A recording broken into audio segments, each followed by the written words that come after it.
Hello everyone, I'm Matthew Allen and welcome back to What a Book.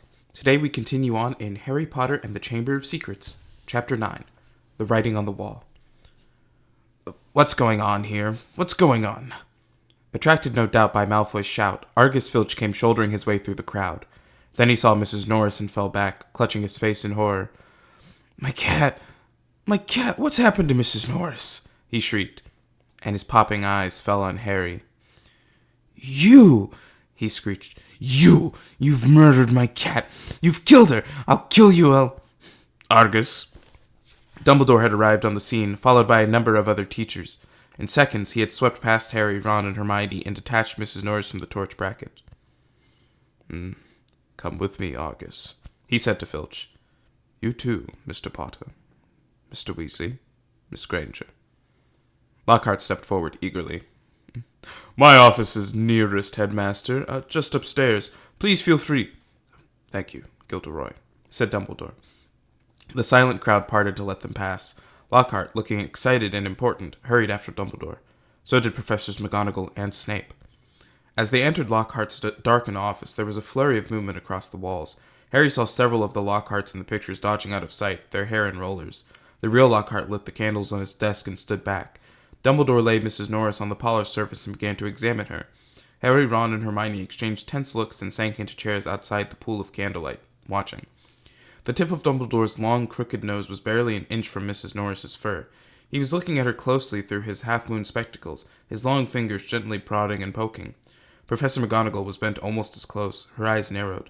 Snape loomed behind them, half in shadow, wearing a most peculiar expression. It was as though he was trying hard not to smile. And Lockhart was hovering around all of them, making suggestions. It was definitely a curse that killed her. Probably the transmogrification torture. I've seen it used many times, so unlucky I wasn't there. I know the very counter-curse that would have saved her. Lockhart's comments were punctuated by Filch's dry, racking sobs. He was slumped in a chair by the desk, unable to look at Mrs. Norris, his face in his hands. Much as he detested Filch, Harry couldn't help feeling a bit sorry for him, though not nearly as sorry as he felt for himself. If Dumbledore believed Filch, he would be expelled for sure. Dumbledore was now muttering strange words under his breath and tapping Mrs. Norris with his wand, but nothing happened. She continued to look as though she had been recently stuffed. Oh, I remember something very similar happening in Ogadogo, said Lockhart. A series of attacks, the full stories in my autobiography. I was able to provide the townsfolk with various amulets which cleared the matter up at once. The photographs of Lockhart on the walls were all nodding in agreement as he talked. One of them had forgotten to remove his hairnet. At last, Dumbledore straightened up. She's not dead, Argus, he said softly. Lockhart stopped abruptly in the middle of counting the number of murders he had prevented. Not dead, choked Filch, looking through his fingers at Mrs. Norris. But why is she all stiff and frozen? She has been petrified, said Dumbledore. Ah, I thought so, said Lockhart. But how? I cannot say. Ask him, shrieked Filch, turning his blotched and tear-stained face to Harry. No second year could have done this, said Dumbledore firmly. It would take dark magic of the most advanced. He did it! He did it! Filch spat, his pouchy face purpling. You saw what he wrote on the wall. He found in my office. He knows I'm a... Filch's face worked horribly. He knows I'm a squib, he finished. I never touched Mrs. Norris, Harry said loudly, uncomfortably aware of everyone looking at him, including all the Lockharts on the walls. And I don't even know what a squib is. Rubbish, snarled Filch. He saw my quick-spell letter. If I might speak, Headmaster, said Snape from the shadows, and Harry's sense of foreboding increased. He was sure nothing Snape had to say was going to do him any good. Potter and his friends may have simply been in the wrong place at the wrong time, he said, a slight sneer curling his mouth as though he doubted it. But we do have a set of suspicious circumstances here. Why was he in the upstairs corridor at all? Why wasn't he at the Halloween feast? Harry, Ron, and Hermione all launched into an explanation about the Death Day party. There were hundreds of ghosts. They'll tell you why we were there. But why not join the feast afterward? Said Snape, his black eyes glittering in the candlelight. Why go up to that corridor? Ron and Hermione looked at Harry. Because... because... Harry said, his heart thumping very fast. Something told him it would sound very far-fetched if he told them he had been led there by a bodiless voice no one but he could hear. Because we were tired and wanted to go to bed, he said. Without any supper, said Snape, a triumphant smile flickering across his gaunt face. I don't think Ghost provided food fit for living people at their parties. We weren't hungry, said Ron loudly as his stomach gave a huge rumble. Snape's nasty smile widened. I suggest, Headmaster, that Potter is not being entirely truthful, he said. It might be a good idea if he were deprived of certain privileges until he's ready to tell us the whole story. I personally feel he should be taken off the Gryffindor Quidditch team until he is ready to be honest. Really, Severus, said Professor McGonagall sharply, I see no reason to stop the boy playing Quidditch. This cat wasn't hit over the head with a broomstick. There's no evidence at all that Potter has done anything wrong. Dumbledore was giving Harry a searching look. His twinkling light blue gaze made Harry feel as though he were being x-rayed. Innocent until proven guilty, Severus, he said firmly. Snape looked furious. So did Filch.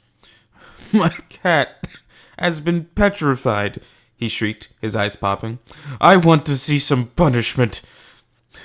We will be able to cure her, Argus, said Dumbledore patiently. Professor Sprout recently managed to procure some mandrakes. As soon as they have reached their full size, I will have a potion made that will revive Miss Norris. I'll make it, Lockhart butted in. I must have done it 100 times. I could whip up a mandrake restorative draught in my sleep. Excuse me, said Snape icily, but I believe I am the potions master at this school. There was a very awkward pause. You may go, Dumbledore said to Harry, Ron, and Hermione. They went, as quickly as they could without actually running. When they were a floor up from Lockhart's office, they turned into an empty classroom and closed the door quietly behind them. Harry squinted at his friends' darkened faces. Do you think I should have told them about that voice I heard? No, said Ron without hesitation. Hearing voices no one else can hear isn't a good sign, even in the wizarding world. Something in Ron's voice made Harry ask, You do believe me, don't you? Of course I do, said Ron quickly. But you must admit, it's weird. I know it's weird, said Harry. The whole thing's weird. What was that writing on the wall about? The chamber has been opened? What's that supposed to mean? You know, it rings a sort of bell, said Ron slowly. I think someone told me a story about a secret chamber at Hogwarts once. Might have been Bill. And what on earth's a squib? Said Harry. To his surprise, Ron stifled a snigger. Well, it's not funny, really. But as it's Filch, he said, a squib is someone who was born into a wizarding family but hasn't got any magic powers. Kind of the opposite of muggle-born wizards, but squibs are quite unusual. If Filch is trying to learn magic from a quick-spell course, I reckon he must be a squib. It would explain a lot. Like why he hates students so much. Ron gave a satisfied smile. He's bitter. A clock chimed somewhere. Midnight, said Harry. We'd better get to bed before Snape comes along and tries to frame us for something else. For a few days, the school could talk of little else but the attack on Mrs. Norris. Filch kept it fresh in everyone's mind by pacing the spot where she had been attacked, as though he thought the attacker might come back. Harry had seen him scrubbing the message on the wall with Mrs. Scour's all-purpose magical mess remover, but to no effect. The words still gleamed as brightly as ever on the stone. When Filch wasn't guarding the scene of the crime, he was skulking red-eyed through the corridors, lunging out at unsuspecting students and trying to put them in detention for things like breathing loudly and looking happy. Ginny Weasley seemed very disturbed by Mrs. Norris's fate. According to Ron, she was a great cat lover. But you haven't really got to know Mrs. Norris, Ron told her bracingly. Honestly, we're much better off without her. Ginny's lip trembled. Stuff like this doesn't happen often at Hogwarts, Ron assured her. They'll catch the maniac who did it and have him out of here in no time. I just hope he's got time to petrify Filch before he's expelled. I'm only joking, Ron added hastily as Ginny blanched. The attack had also had an effect on Hermione. It was quite usual for Hermione to spend a lot of time reading, but she was now doing almost nothing else. Nor could Harry and Ron get much response from her when they asked what she was up to, and not until the following Wednesday did they find out. Harry had been held back in potions, where Snape had made him stay behind to scrape tube worms off the desk. After a hurried lunch, he went upstairs to meet Ron in the library, and saw Justin Finch-Fletchley, the Hufflepuff boy from Herbology, coming toward him. Harry had just opened his mouth to say hello when Justin caught sight of him, turned abruptly, and sped off in the opposite direction. Harry found Ron at the back of the library, measuring his history of magic homework. Professor Binns had asked for a 3-foot-long composition on the medieval assembly of European wizards. "I don't believe it. I'm still 8 inches short," said Ron furiously, letting go of his parchment, which shrank back into a roll. "And Hermione's done 4 feet 7 inches, and her writing's tiny." "Where is she?" asked Harry, grabbing the tape measure and unrolling his own homework. "Somewhere over there," said Ron, pointing along the shelves, looking for another book. "I think she's trying to read the whole library before Christmas." Harry told Ron about Justin Fletchley running away from him. "Don't know why you care. I thought he was a bit of an idiot," said Ron, scribbling away, making his writing as large as possible. All that junk about Lockhart being so great. Hermione emerged from between the bookshelves. She looked irritable and at last seemed ready to talk to them. "All the copies of Hogwarts A History have been taken out," she said, sitting down next to Harry and Ron, "and there's a 2-week waiting list. I wish I hadn't left my copy at home, but I couldn't fit it in my trunk with all the Lockhart books." "Why do you want it?" said Harry. "The same reason everyone else wants it," said Hermione, "to read upon the legend of the Chamber of Secrets." "What's that?" said Harry quickly. That's just it. I can't remember," said Hermione, biting her lip. "And I can't find the story anywhere else."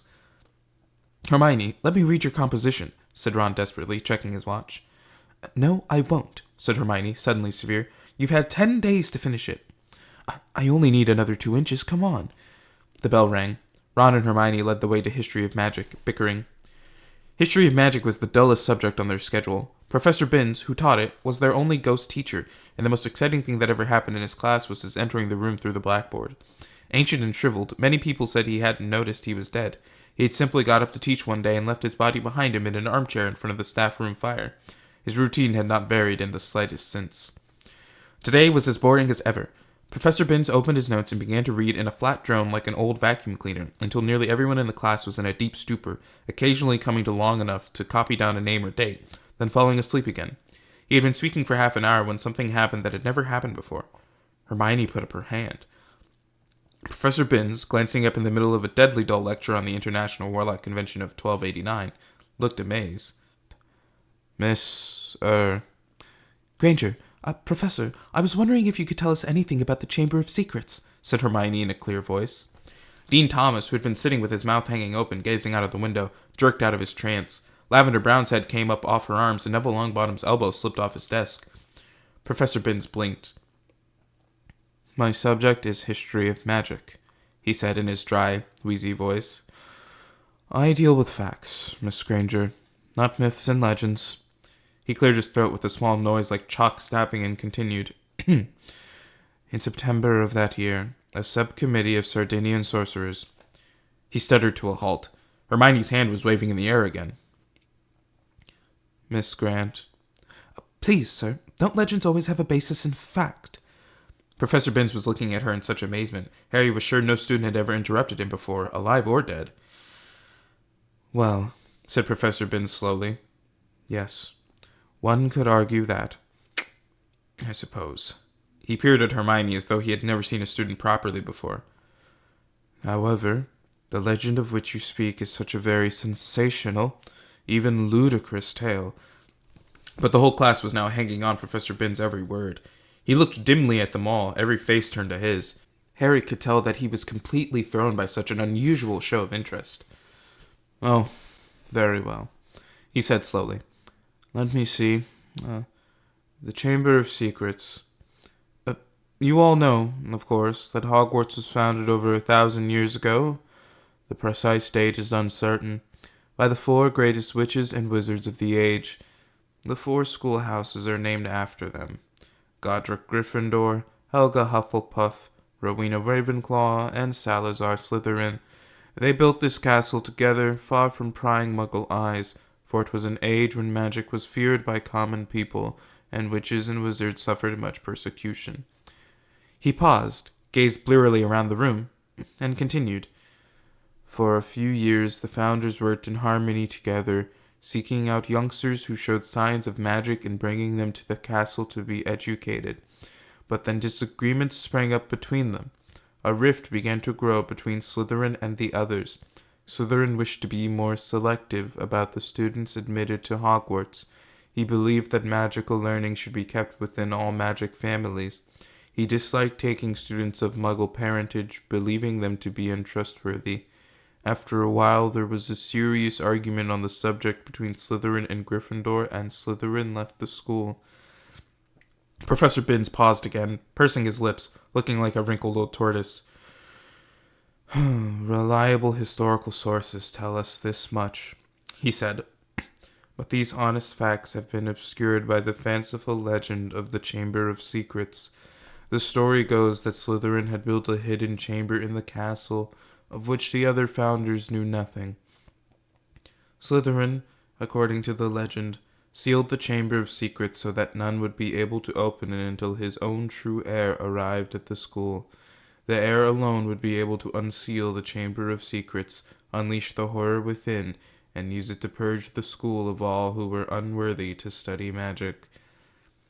There was silence as he finished telling the story, but it wasn't the usual sleepy silence that filled Professor Binns' classes.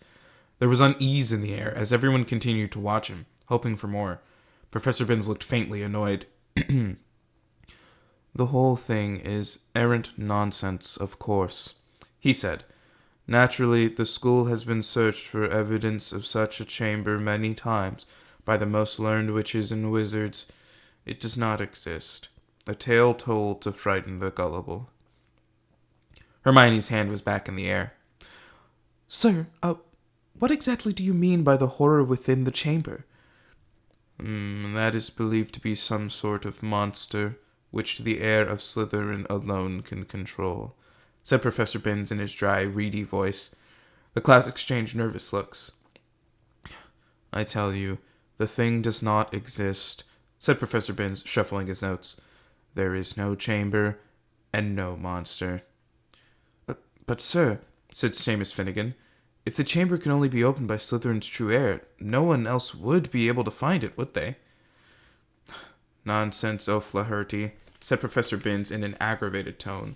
If a long succession of Hogwarts headmasters and headmistresses haven't found the thing... But, Professor, piped up Pavarti Patil, you'd probably have to use dark magic to open it. Just because a wizard doesn't use dark magic doesn't mean he can't, Miss Pettyfeather, snapped Professor Binns. I repeat, if the likes of Dumbledore... But maybe you've got to be related to Slytherin, so Dumbledore couldn't... began Dean Thomas, but Professor Binns had had enough. That will do, he said sharply. It is a myth. It does not exist. There is not a shred of evidence that Slytherin ever built so much as a secret room cupboard. I regret telling you all such a foolish story. We will return, if you please, to history, to solid, believable, verifiable fact. And within 5 minutes, the class had sunk back into its usual torpor. I always knew Salazar Slytherin was a twisted old loony, Ron told Harry and Hermione as they fought their way through the teeming corridors at the end of the lesson to drop off their bags before dinner.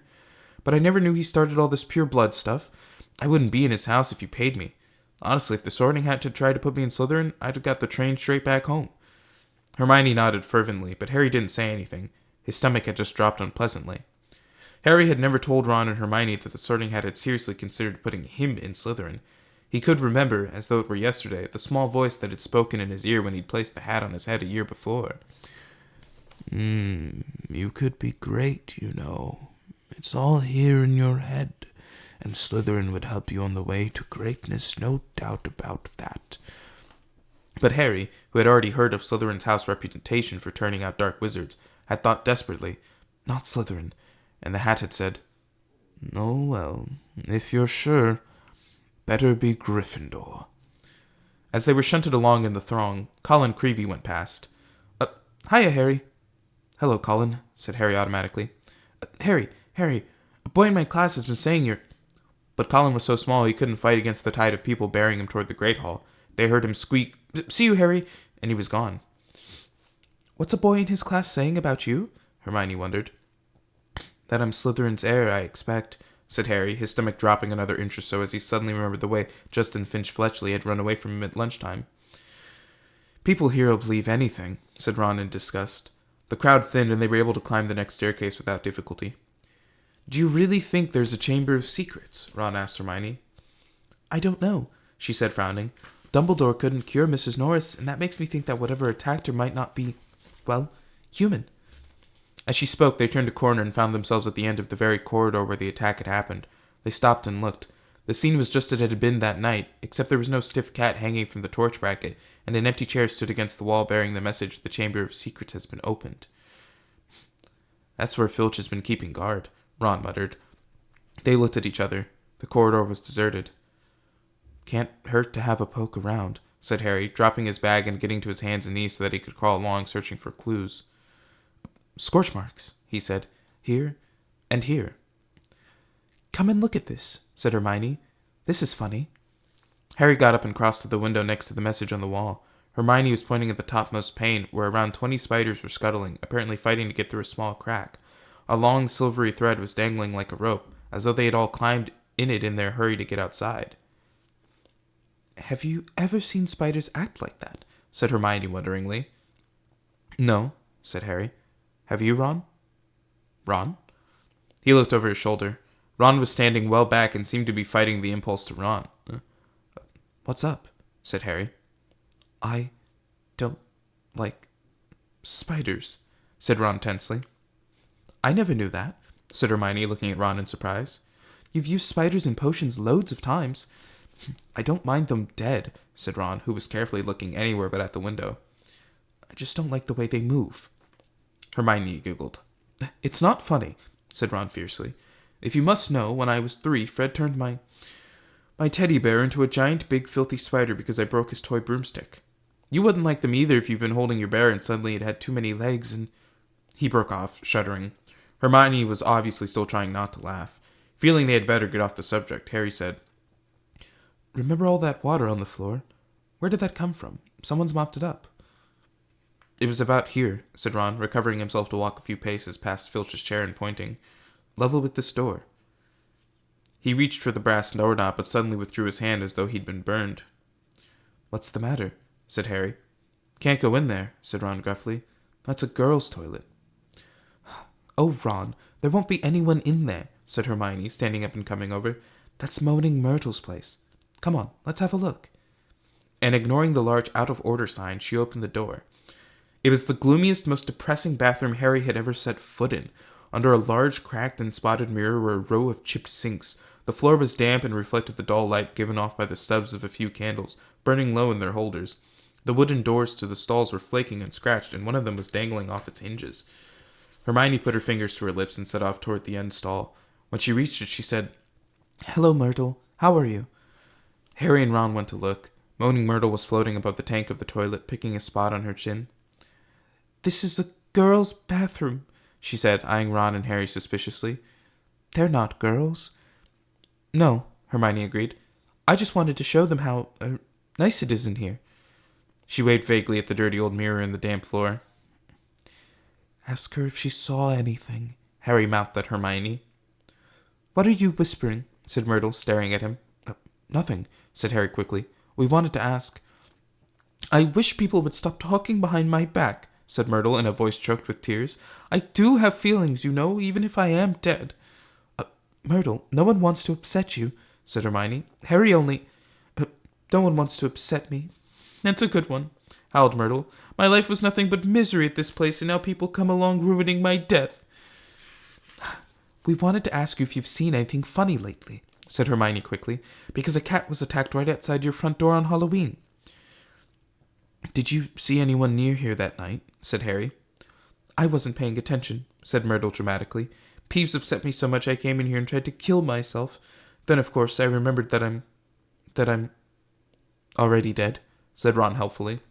Myrtle gave a tragic sob, rose up in the air, turned over, and dived headfirst into the toilet, splashing water all over them, and vanishing from sight, although from the direction of her muffled sobs she had come to rest somewhere in the U-bend. Harry and Ron stood there with their mouths open, but Hermione shrugged wearily and said, "Honestly, that was almost cheerful for Myrtle. Come on, let's go." Harry had barely closed the door on Myrtle's gurgling sobs when a loud voice made all three of them jump. "Ron!" Percy Weasley had stopped dead at the head of the stairs, Prefect Badge agleam, an expression of complete shock on his face. "That's a girl's bathroom," he gasped. "What were you—" "Just having a look around," Ron shrugged. "Clues, you know." Percy swelled in a manner that reminded Harry forcefully of Mrs. Weasley. Get away from there, Perry said, striding toward them and starting to bustle them along, flapping his arms. Don't you care what this looks like? Coming back here while everyone's at dinner? Why shouldn't we be here? Said Ron hotly, stopping short and glaring at Percy. Listen, we never laid a finger on that cat. That's what I told Ginny, said Percy fiercely, but she still seems to think you're going to be expelled. I've never seen her so upset, crying her eyes out. You might think of her. All the first years are thoroughly overexcited by this business. You don't care about Ginny, said Ron, whose ears were now reddening. You're just worried I'm going to mess up your chances of being head boy. 5 points from Gryffindor, Percy said tersely, fingering his prefect badge, and I hope it teaches you a lesson. No more detective work, or I'll write to Mum. And he strode off, the back of his neck as red as Ron's ears. Harry, Ron, and Hermione chose seats as far as possible from Percy in the common room that night. Ron was still in a very bad temper and kept blotting his charms homework. When he reached absently for his wand to remove the smudges, it ignited the parchment. Fuming almost as much as his homework, Ron slammed the Standard Book of Spells Grade 2 shut. To Harry's surprise, Hermione followed suit. Who can it be, though? She said in a quiet voice, as though continuing a conversation they had just been having. Who'd want to frighten all the squibs and muggleborns out of Hogwarts? Let's think, said Ron in mock puzzlement. Who do we know who thinks muggleborns are scum? He looked at Hermione. Hermione looked back, unconvinced. If you're talking about Malfoy... Of course I am, said Ron. You heard him. You'll be next, mudbloods. Come on, you've only got to look at his foul rat face to know it's him. Malfoy, the heir of Slytherin, said Hermione skeptically. Look at his family, said Harry, closing his books too. The whole lot of them have been in Slytherin. He's always boasting about it. They could easily be Slytherin's descendants. His father's definitely evil enough. They could have had the key to the Chamber of Secrets for centuries, said Ron, handing it down, father to son. Well, said Hermione cautiously, I suppose it's possible. But how do we prove it? Said Harry darkly. There might be a way, said Hermione slowly, dropping her voice still further with a quick glance across the room at Percy. Of course, it would be difficult. And dangerous. Very dangerous. We'd be breaking about 50 school rules, I expect. If, in a month or so, you feel like explaining, you will let us know, won't you? Said Ron irritably. All right, said Hermione coldly. What we'd need to do is to get inside the Slytherin common room and ask Malfoy a few questions without him realizing it's us. But that's impossible, Harry said as Ron laughed. No, it's not, said Hermione. All we'd need would be some polyjuice potion. What's that? Said Ron and Harry together. Snape mentioned it in class a few weeks ago. Do you think we've got nothing better to do in potions than listen to Snape? Muttered Ron. It transforms you into somebody else. Think about it. We could change into 3 of the Slytherins. No one would know it was us. Malfoy would probably tell us anything. He's probably boasting about it in the Slytherin common room right now. If only we could hear him. This polyjuice stuff sounds a bit dodgy to me, said Ron, frowning. What if we're stuck looking like the 3 of the Slytherins forever? It wears off after a while, said Hermione, waving her hand impatiently. But getting hold of the recipe will be very difficult. Snape said it was in a book called Most Potent Potions, and it's bound to be in the restricted section of the library. There was only one way to get out a book from the restricted section. You needed a signed note of permission from a teacher. Hard to see why we'd want the book, really, said Ron, if we weren't going to try and make one of the potions. I think, said Hermione, that if we made it sound as though we were just interested in the theory, we might stand a chance. Oh, come on. No teacher's going to fall for that, said Ron. They'd have to be really thick. Chapter 10. The Rogue Bludger. Since the disastrous episode of the Pixies, Professor Lockhart had not brought live creatures to class. Instead, he read passages from his books to them, and sometimes reenacted some of the more dramatic bits. He usually picked Harry to help him with these reconstructions. So far, Harry had been forced to play a simple Transylvanian villager whom Lockhart had cured of a babbling curse, a yeti with a head cold, and a vampire who had been unable to eat anything except lettuce since Lockhart had dealt with him. Harry was hauled to the front of the class during the very next Defense Against the Dark Arts lesson, this time acting a werewolf.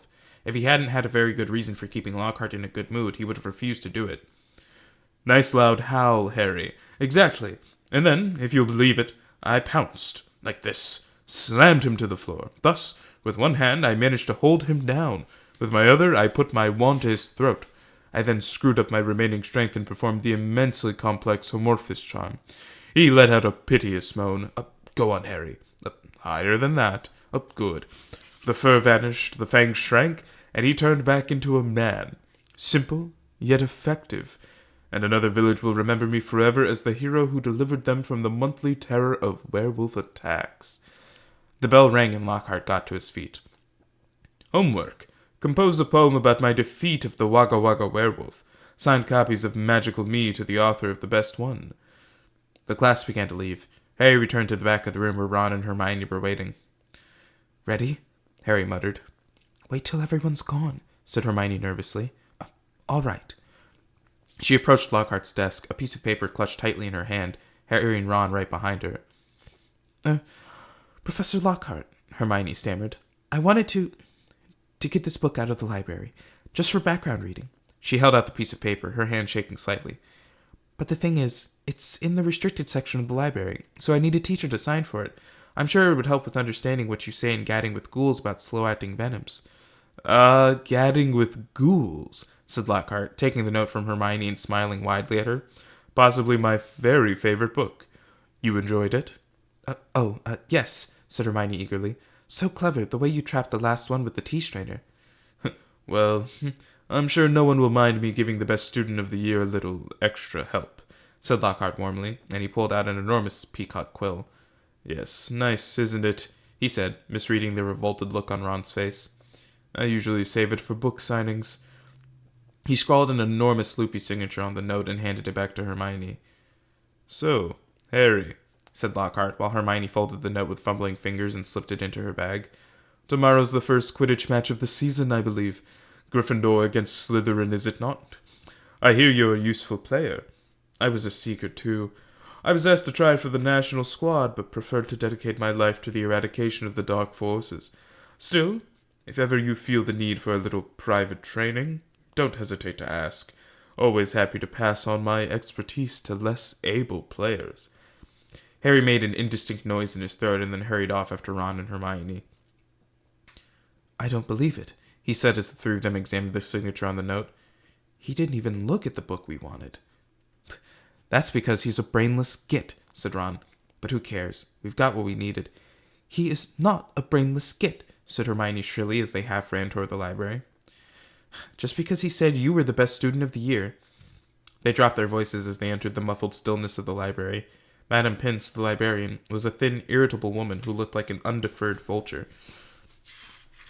Most potent potions, she repeated suspiciously, trying to take the note from Hermione, but Hermione wouldn't let go.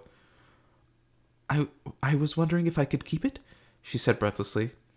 Oh, come on, said Ron, wrenching it from her grasp and thrusting it at Madame Pince. We'll get you another autograph. Lockhart will sign anything if it stands still long enough. Madame Pince held the note up to the light, as though determined to detect a forgery, but it passed the test. She stalked away between the lofty shelves and returned several minutes later carrying a large and moldy-looking book. Hermione put it carefully into her bag, and they left, trying not to walk too quickly or look too guilty. 5 minutes later, they were barricaded in Moaning Myrtle's out-of-order bathroom once again. Hermione had overridden Ron's objections by pointing out that it was the last place anyone in their right minds would go, so they were guaranteed some privacy. Moaning Myrtle was crying noisily in her stall, but they were ignoring her, and she them. Hermione opened Most Potent Potions carefully, and the three of them bent over the damp, spotted pages. It was clear from a glance why it belonged in the restricted section. Some of the potions had effects almost too gruesome to think about, and there were some very unpleasant illustrations, which included a man who seemed to have been turned inside out, and a witch sprouting several extra pairs of arms out of her head. Here it is, said Hermione excitedly as she found the page headed the Polyjuice Potion. It was decorated with drawings of people halfway through transforming into other people. Harry sincerely hoped the artist had imagined the looks of intense pain on their faces. This is the most complicated potion I've ever seen, said Hermione as they scanned the recipe. Lacewing flies, leeches, fluxweed, and knotgrass, she murmured, running her finger down the list of ingredients. Well, they're easy enough. Oh, look, powdered horn of a bicorn. Don't know where we're going to get that. Shredded skin of a boomslang. Oh, that'll be tricky too. And of course a bit of whoever we want to change into. Excuse me? Said Ron sharply. What do you mean, a bit of whoever we're changing into? I'm drinking nothing with crab's toenails in it. Hermione continued as though she hadn't heard him. We don't have to worry about that yet, because we add those bits last. Ron turned, speechless, to Harry, who had another worry. Do you realize how much we're going to have to steal, Hermione? Shredded skin of a boomslang? That's definitely not in the student's cupboard. What we're going to do, break into Snape's private stores? I don't know if this is a good idea. Hermione shut the book with a snap. Well, if you two are going to chicken out, fine, she said. There were bright pink patches on her cheeks, and her eyes were brighter than usual. I don't want to break rules, you know.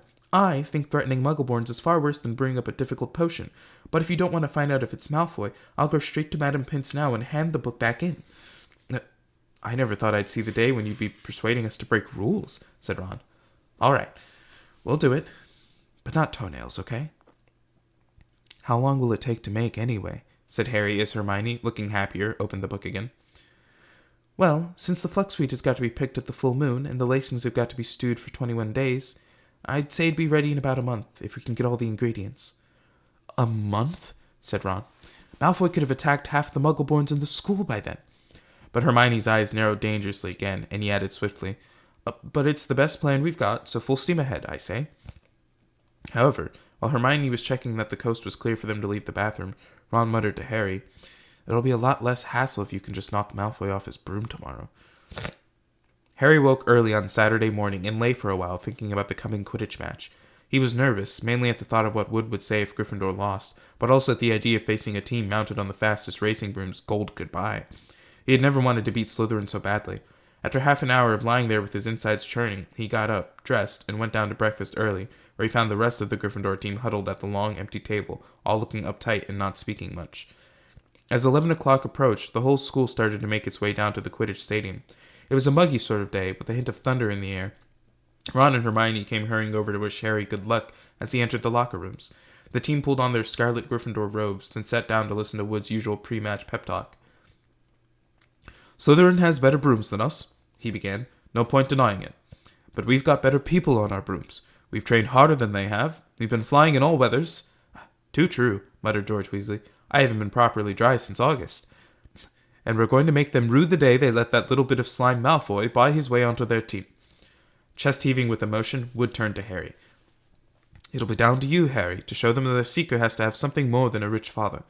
Get to that snitch before Malfoy or die trying, Harry, because we've got to win today. We've got to. So no pressure, Harry, said Fred, winking at him. As they walked out onto the pitch, a roar of noise greeted them. Mainly cheers, because Ravenclaw and Hufflepuff were anxious to see Slytherin beaten, but the Slytherins in the crowd made their boos and hisses heard, too. Madam Hooch, the Quidditch teacher, asked Flint and Wood to shake hands, which they did, giving each other threatening stares and gripping rather harder than was necessary. On my whistle, said Madam Hooch. 3, 2, 1. With a roar from the crowd to speed them upward, the 14 players rose toward the leaden sky. Harry flew higher than any of them, squinting around for the snitch. All right there, Scarhead, yelled Malfoy, shooting underneath him as though to show off the speed of his broom. Harry had no time to reply. At that very moment, a heavy black bludger came pelting toward him. He avoided it so narrowly that he felt it ruffle his hair as it passed. Close one, Harry, said George, streaking past him with his club in his hand, ready to knock the bludger back towards the Slytherin. Harry saw George give the bludger a powerful whack in the direction of Adrian Pusey, but the bludger changed direction in midair and shot straight for Harry again. Harry dropped quickly to avoid it, and George managed to hit it hard toward Malfoy. Once again, the bludger swerved like a boomerang and shot at Harry's head. Harry put on a burst of speed and zoomed toward the other end of the pitch. He could hear the bludger whistling along behind him. What was going on? Bludgers never concentrated on one player like this. It was their job to try and unseat as many people as possible. Fred Weasley was waiting for the bludger at the other end. Harry ducked as Fred swung at the bludger with all his might. The bludger was knocked off course. Gotcha, Fred yelled happily, but he was wrong. As though it was magnetically attracted to Harry, the bludger pelted after him once more, and Harry was forced to fly off at full speed. It had started to rain. Harry felt heavy drops fall into his face, splattering onto his glasses. He didn't have a clue what was going on in the rest of the game until he heard Lee Jordan, who was commentating, say, Slytherin lead, 60 points to 0. The Slytherin's superior brooms were clearly doing their jobs, and meanwhile the mad bludger was doing all it could to knock Harry out of the air. Fred and George were now flying so close to him on either side that Harry could see nothing at all except their flailing arms, and had no chance to look for the snitch, let alone catch it. Someone's tampered with this bludger, Fred grunted, swinging his bat with all his might as it has launched a new attack on Harry. We need time out, said George, trying to signal to Wood and stop the bludger breaking Harry's nose at the same time. Wood had obviously got the message. Madam Hooch's whistle rang out, and Harry, Fred, and George dived for the ground, still trying to avoid the mad bludger. What's going on? Said Wood, as the Gryffindor team huddled together, while Slytherins in the crowd jeered. We're being flattened. Fred, George, where were you when that bludger stopped Angelina scoring? We were 20 feet above her, stopping the other bludger from murdering Harry, Oliver, said George angrily. Someone's fixed it, and won't leave Harry alone. It hasn't gone for anyone else all game. The Slytherins must have done something to it. But the bludgers have been locked in Madame Hooch's office since her last practice, and there was nothing wrong with them then, said Wood anxiously. Madame Hooch was walking toward them. Over her shoulder, Harry could see the Slytherin team jeering and pointing in his direction. Listen, said Harry as she came nearer and nearer. With you two flying around me all the time, the only way I'm going to catch the snitch is if it flies up my sleeve. Go back to the rest of the team and let me deal with the rogue one. Don't be thick, said Fred. It'll take your head off. Wood was looking from Harry to the Weasleys. Oliver, this is insane, said Alicia Spinnet angrily. You can't let Harry deal with that thing on his own. Let's ask for an inquiry. If we stop now, we'll have to forfeit the match, said Harry. And we're not losing to Slytherin just because of a crazy bludger. Come on, Oliver. Tell them to leave me alone. This is all your fault, George said angrily to Wood. Get the snitch or die trying. What a stupid thing to tell him. Madame Hooch had joined them. Ready to resume play? She asked Wood. Wood looked at the determined look on Harry's face. All right, he said. Fred, George, you heard Harry. Leave him alone and let him deal with the bludger on his own.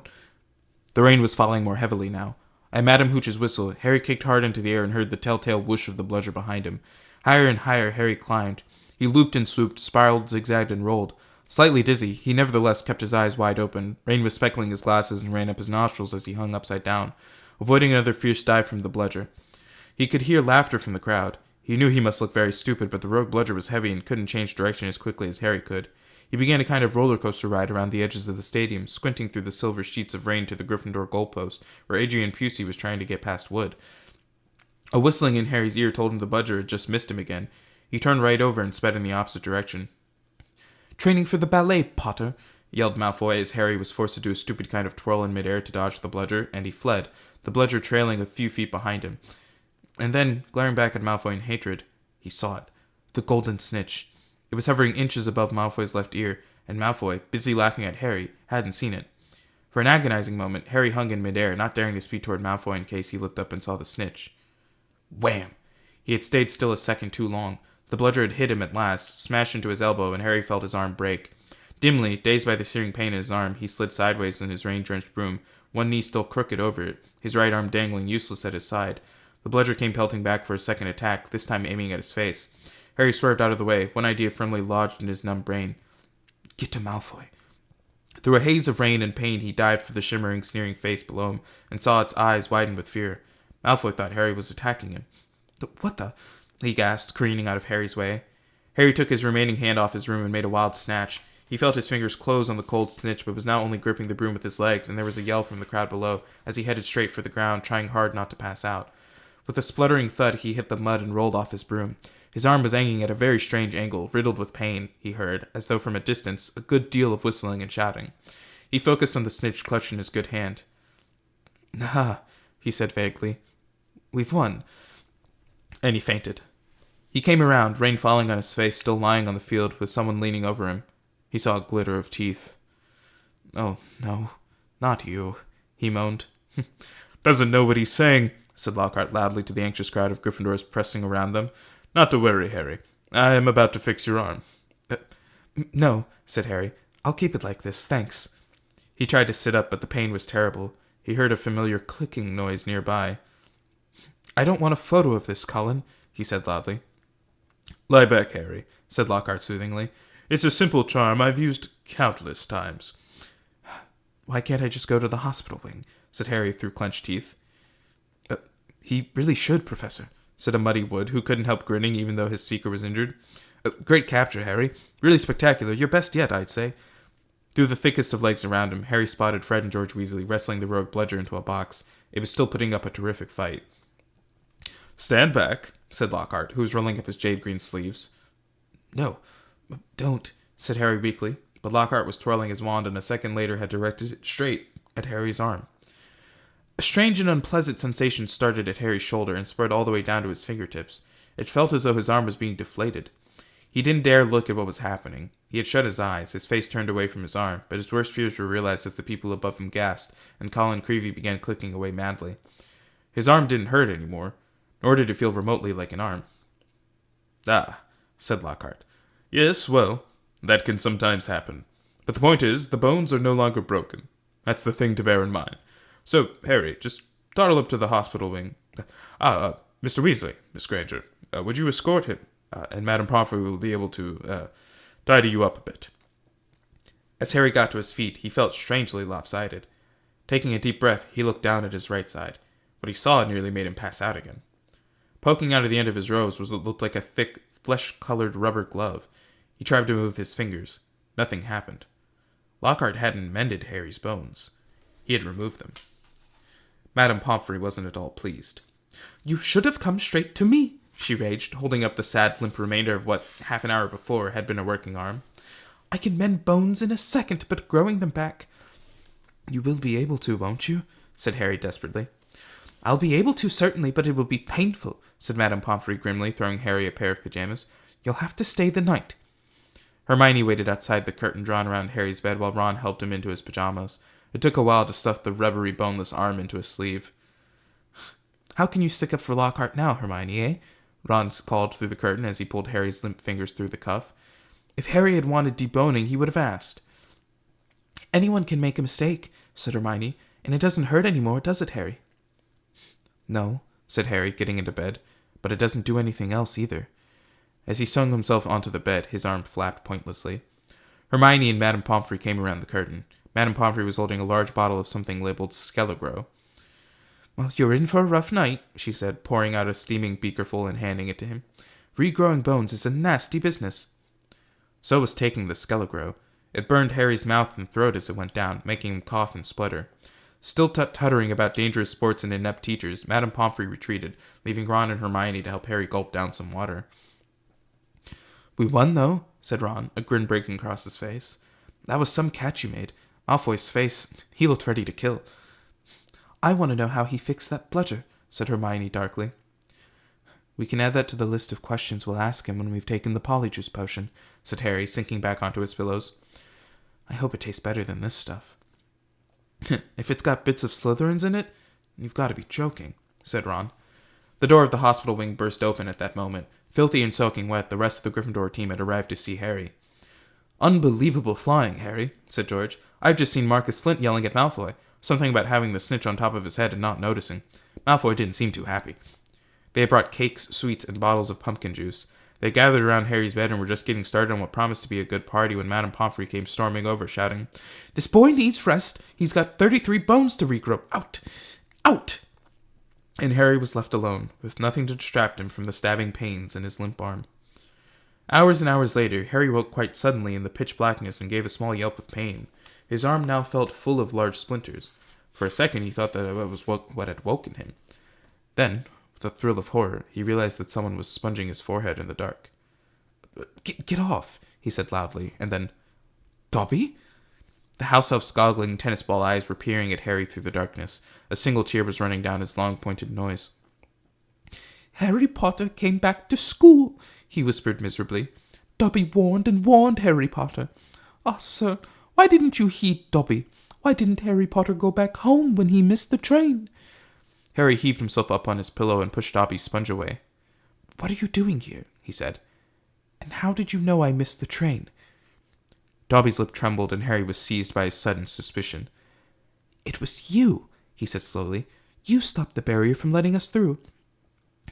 "Indeed, yes, sir," said Dobby, nodding his head vigorously, ears flapping. "Dobby hid and watched for Harry Potter and sealed the gateway, and Dobby had to iron his hands afterward." He showed Harry 10 long, bandaged fingers. "But Dobby didn't care, sir, for he thought Harry Potter was safe, and never did Dobby dream that Harry Potter would get to school another way." He was rocking backward and forward, shaking his ugly head. "Dobby was so shocked when he heard Harry Potter was back at Hogwarts, he let his master's dinner burn. Such a flogging Dobby never had, sir." Harry slumped back onto his pillows. "You nearly got Ron and me expelled," he said fiercely. "You'd better get lost before my bones come back, Dobby, or I might strangle you." Dobby smiled weakly. "Dobby is used to death threats, sir. Dobby gets them 5 times a day at home." He blew his nose on a corner of the filthy pillowcase he wore, looking so pathetic that Harry felt his anger ebb away in spite of himself. "Why do you wear that thing, Dobby?" he asked curiously. "This, sir," said Dobby, plucking at the pillowcase. 'Tis a mark of the house elf's enslavement, sir. Dobby can only be freed if his master present him with clothes, sir. The family is careful not to pass Dobby even a sock, sir, for then he would be free to leave their house forever. Dobby moped his bulging eyes and said suddenly, Harry Potter must go home. Dobby thought his pleasure would be enough to make... Your pleasure, said Harry, anger rising once more. What do you mean, your pleasure? You made that pleasure try and kill me? Not kill you, sir, never kill you, said Dobby, shocked. Dobby wants to save Harry Potter's life. Better sent home grievously injured than remain here, sir. Dobby only wanted Harry Potter hurt enough to be sent home. Oh, is that all? Said Harry angrily. I don't suppose you're going to tell me why you wanted me sent home in pieces. Ah, if Harry Potter only knew, Dobby groaned, more tears dripping onto his ragged pillowcase. If he knew what he means to us, to the lowly, the enslaved, we dregs of the magical world. Dobby remembers how it was when he who must not be named was at the height of his powers, sir. We house elves were treated like vermin, sir. Of course, Dobby is still treated like that, sir, he admitted, drying his face on the pillowcase. But mostly, sir, life has improved for my kind since you've triumphed over he who must not be named. Harry Potter survived, and the Dark Lord's power was broken, and it was a new dawn, sir, and Harry Potter shone like a beacon of hope for those of us who thought the dark days would never end, sir. And now, at Hogwarts, terrible things are to happen, and perhaps happening already, and Dobby cannot let Harry Potter stay here now that history is to repeat itself, now that the Chamber of Secrets is open once more. Dobby froze, horror-struck, then grabbed Harry's water jug from his bedside table and cracked it over his own head, toppling out of sight. A second later he crawled back onto the bed, cross-eyed, muttering, Bad Dobby! Very bad Dobby! So there is a Chamber of Secrets? Harry whispered. And did you say it's been opened before? Tell me, Dobby. He seized the elf's bony wrist as Dobby's hand inched toward the water jug. But I'm not Muggle-born. How can I be in danger from the chamber? Ah, sir, ask no more of poor Dobby, stammered the elf, his eyes huge in the dark. Dark deeds are planned in this place, but Harry Potter must not be here when they happen. Go home, Harry Potter. Go home. Harry Potter must not meddle in this, sir. 'Tis too dangerous. Who is it, Dobby? Harry said, keeping a firm hold on Dobby's wrist to stop him from hitting himself with the water jug again. Who's opened it? Who opened it last time? Dobby can't, sir. Dobby can't. Dobby mustn't tell, squealed the elf. Go home, Harry Potter. Go home. I'm not going anywhere, said Harry fiercely. One of my best friends is Muggle-born. She'll be the first in line if the chamber really has been opened. Harry Potter risked his own life for his friends, moaned Dobby in a kind of miserable ecstasy. So noble, so valiant. But he must save himself, he must. Harry Potter must not... Dobby suddenly froze, his bat ears quivering. Harry heard it too. There were footsteps coming down the passageway outside. Dobby must go, breathed the elf, terrified. There was a loud crack, and Harry's fist was suddenly clenched on thin air. He slumped back onto bed, his eyes on the dark doorway to the hospital wing as the footsteps drew nearer. Next moment, Dumbledore was backing into the dormitory, wearing a long woolly dressing gown and a nightcap. He was carrying one end of what looked like a statue. Professor McGonagall appeared a second later, carrying its feet. Together they heaved it onto a bed. Get Madame Pomfrey, whispered Dumbledore, and Professor McGonagall hurried past the end of Harry's bed out of sight. Harry lay quite still, pretending to be asleep. He heard urgent voices, and then Professor McGonagall swept back into view, closely followed by Madame Pomfrey, who was pulling a cardigan on over her nightdress. He heard a sharp intake of breath. What happened? Madame Pomfrey whispered to Dumbledore, bending over the statue on the bed. Another attack, said Dumbledore. Minerva found him on the stairs. There was a bunch of grapes next to him, said Professor McGonagall. We think he was trying to sneak up here to visit Potter. Harry's stomach gave a horrible lurch. Slowly and carefully, he raised himself a few inches so he could look at the statue on the bed. A ray of moonlight lay across its staring face. It was Colin Creevey. His eyes were wide and his hands were stuck up in front of him, holding his camera. Petrified, whispered Madame Pomfrey. Yes, said Professor McGonagall, but I shudder to think. If Albus hadn't been on the way downstairs for hot chocolate, who knows what might have. The three of them stared down at Colin. Then Dumbledore leaned forward and wrenched the camera out of Colin's rigid grip. You don't think he managed to get a picture of his attacker? Said Professor McGonagall eagerly. Dumbledore didn't answer. He opened the back of the camera. Oh, good gracious, said Madame Pomfrey. A jet of steam had hissed out of the camera. Harry, 3 breads away, caught the acrid smell of burnt plastic. Melted, said Madame Pomfrey wonderingly. all melted. What does this mean, Albus? Professor McGonagall asked gently. It means, said Dumbledore, that the Chamber of Secrets is indeed open again. Madame Pomfrey clapped a hand to her mouth. Professor McGonagall stared at Dumbledore. But Albus, surely, who? The question is not who, said Dumbledore, his eyes on Colin. The question is how. And from what Harry could see of Professor McGonagall's shadowy face, she didn't understand this any better than he did. And that's where we're going to go ahead and leave off for today. So thank you guys so much for joining me for this What a Book. If you liked it, make sure to reach out over on social media and let me know. As this is marked safe for kids, you are unable to leave comments. I know it's a really sad aspect of YouTube that doesn't make sense since YouTube Kids is a thing, so I don't know why I have to mark this video safe for kids. On regular YouTube, it's weird. But thank you guys again. I have been Matthew Allen. This has been What a Book, and I will see all of you next week.